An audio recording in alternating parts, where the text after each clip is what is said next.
Assalamualaikum warahmatullahi wabarakatuh. Halo teman-teman, jadi kali ini aku mau memberikan satu insight atau satu pelajaran yang aku dapatkan dari novel yang aku baca. Judul novel itu adalah Mata Aina. Jadi di novel Mata Aina ini bercerita tentang seorang gadis muslimah kan yang namanya Aina. Jadi ceritanya Aina itu cantik banget, udah cantik, solihah, cerdas gitu kan, paket komplit lah pokoknya. Nah, satu hal yang aku mau bagikan kepada teman-teman di sini tentang sosok Aina ini adalah gimana dia menyimpan atau memendam perasaannya kepada orang yang dia suka tanpa mengumbarnya, dan nanti akan ada masanya itu bisa dia ungkapkan kayak gitu. Jadi sebenarnya ceritanya aku udah agak lupa gitu kan. Tapi intinya si Aina ini suatu ketika bertemu dengan seseorang pemuda namanya Ardi gitu ya. Tanpa sengaja bertemu di sebuah pasar gitu kan, ketika si perempuan ini sedang mengajar anak kecil. Anak kecil itu kayak anak binaan, kayak anak yang belajar ngaji gitu sama si Aina.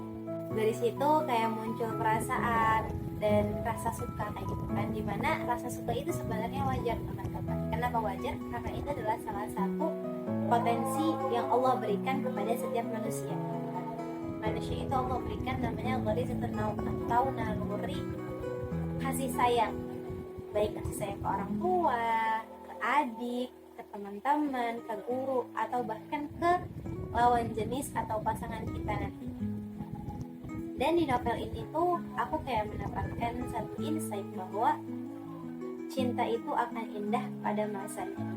Jadi jangan sampai karena atas nama cinta, karena alasan cinta gitu kan, kita melegalkan semua cara. Karena cinta itu adalah fitrah. Jadi kalau namanya fitrah itu nggak ada yang salah. Tapi gimana cara kita untuk merealisasikannya itu yang perlu kita sesuaikan dengan aturan yang udah Allah turunkan. Karena kita punya perasaan, tapi Allah punya aturan di mana kita sebagai hamba harusnya taat pada perintahnya Allah. Jangan sampai karena kita cinta, karena kita punya sesuatu rasa, sampai akhirnya kita menduakan Allah dalam hidup kita. Menduakan Allah itu maksudnya gimana? Kita meniadakan atau kita tidak taat pada perintah Allah. Contohnya Allah mengatakan di surah Al-Isra ayat 32, wala taqrabuz zina, gitu kata Allah. Allah bilang jangan dekati zina. Jangan dekati zina itu maksudnya apa? Berarti jangankan zina gitu, jalan atau pintu atau gerbang yang menuju ke pintu perzinahan itu juga dilarang. Otomatis segala aktivitas yang menuju kepada perzinahan itu dilarang, baik itu pacaran, HTS-an, TTM-an gitu kan, atau apapun itu hubungan yang sebelum pernikahan itu nggak boleh teman-teman. Nah kemudian di sini juga kayak bayangin, jadi Ardi ini punya teman ngaji namanya Dokter Salman. Dokter Salman ini dijodohin sama Aina. Nah akhirnya sebenarnya Aina ini suka sama si Ardi ini, tapi karena dia taat sama orang tuanya, dia patuh sama orang tuanya, ya udah dia kayak cinta itu bisa dipupuk kok, cinta itu bisa dibiasakan gitu kan. Karena kalau kata orang Jawa, kalau ngambil kata orang Jawa, witing tresno jalaran saka kulino. Jadi cinta itu datang karena terbiasa.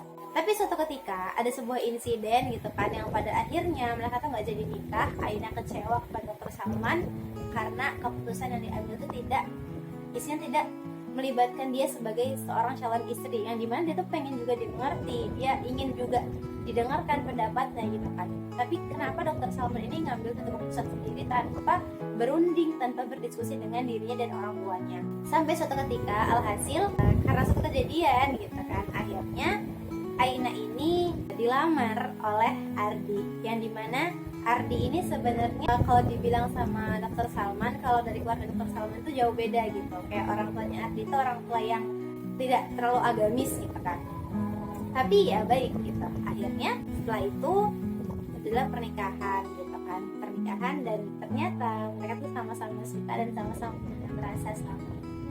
Jadi yang aku mau tekanin di sini, dan sebenarnya buat pelajaran diri aku pribadi gitu kan ya, bahwa cinta itu akan indah pada masanya. Karena kenapa? Karena kalau cinta itu hanya dibangun atau malah melanggar syariat Allah, itu bukan cinta lagi, itu hawa nafsu kita sebagai manusia. Maka untuk teman-teman, terutama untuk aku pribadi gitu kan, ketika kita memiliki sebuah rasa, kita memiliki rasa cinta kepada lawan jenis, kepada seseorang yang berhasil membuat diri kita berbunga-bunga gitu kan ya, itu pendam dulu, perbaiki diri dulu gitu kan, kita memantaskan diri agar apa? Agar kan Allah bilang al-khabithatu lil-khabithin wat-thayyibatu lit-thayyibin gitu. Intinya yang baik untuk yang baik dan yang buruk untuk yang buruk. Jadi ketika kita ingin mendapatkan sosok pasangan yang nantinya kriteria baik, solid dan sebagainya, maka kita harus memantaskan diri terlebih dahulu. Jangan sampai kita merusak diri kita, merusak kehormatan kita dengan perbuatan-perbuatan yang Allah larang gitu. Jadi buat teman-teman, percayalah cinta itu akan indah pada masanya. Jadi jangan sampai kotori diri kamu, atau karena cinta itu akan indah pada masanya. Jadi jangan kotori niat baik itu dengan hal-hal yang Allah murkai. Mungkin cukup sekian. Assalamualaikum warahmatullahi wabarakatuh.